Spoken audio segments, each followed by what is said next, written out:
السلام عليكم يا جماعة. أتمنى كده الصورة تكون واضحة. كل واحد في البيت عندنا سم بريحة وطعم الزبدة الفلاحي. تعالوا بقى النهاردة كده نتكلم باستفاضة شديدة جدا عن إيه هي الزيوت المهدرجة وإزاي بتخش جسمنا وبتعمل إيه وإيه هي أضرارها وإزاي نتجنب أضرارها. ولو عندنا حد بيعاني من الكوليسترول وفي ظل الازمه الاقتصاديه اللي احنا فيها وبظل الاسعار اللي احنا مش عارفين هتروح لحد فين، نعمل ايه وناكل ازاي بطريقه صحيه. انا احمد محمود ودي قناتي وصفه سلامه. اول حاجه يا جماعه لازم نبقى عارفين ان السمنه او الزبده اللي بتتعمل من اللبن البقري او من اللبن الجاموسي دي بتكون السمنه او الزبده اللي بتطلع منها دي بتكون دهون مشبعه. الاول نعرف يعني ايه دهون مشبعه ويعني ايه دهون غير مشبعه. الدهون المشبعه اللي هي من مصادر حيوانيه زي اللبن الجاموسي او اللبن البقري اللي بيتعمل منها السمنه والزبده، دي بتكون الروابط الدهنيه اللي فيها مشبعه بالهيدروجين، بغاز الهيدروجين الطبيعي. نركز جدا في الطبيعي دي عشان هنرجع لها كمان قدام شويه. اما الزيوت او السمنه اللي معموله من زيوت نباتيه اللي هي بتبقى اغلبها زيت نخيل، دي بتبقى زيوت خالية أو دهون خالية من الهيدروجين الطبيعي.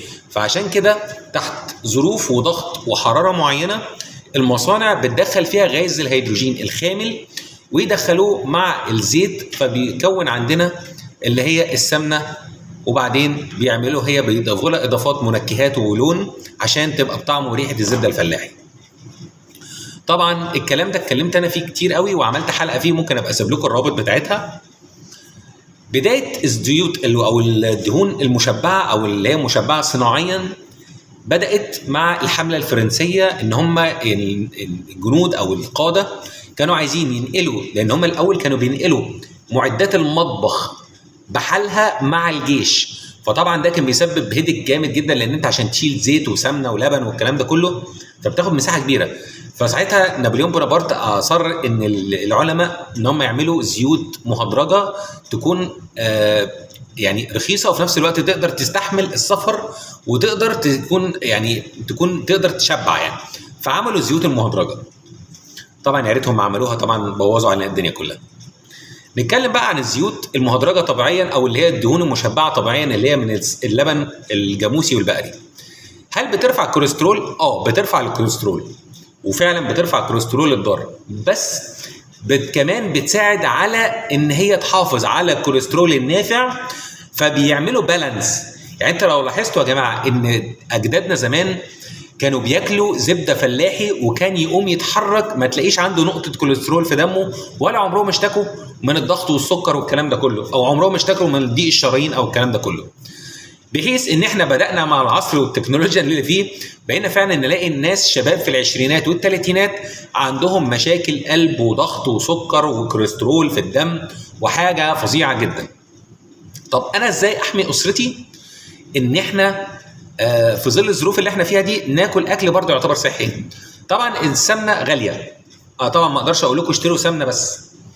فاحنا ممكن نعمل ايه؟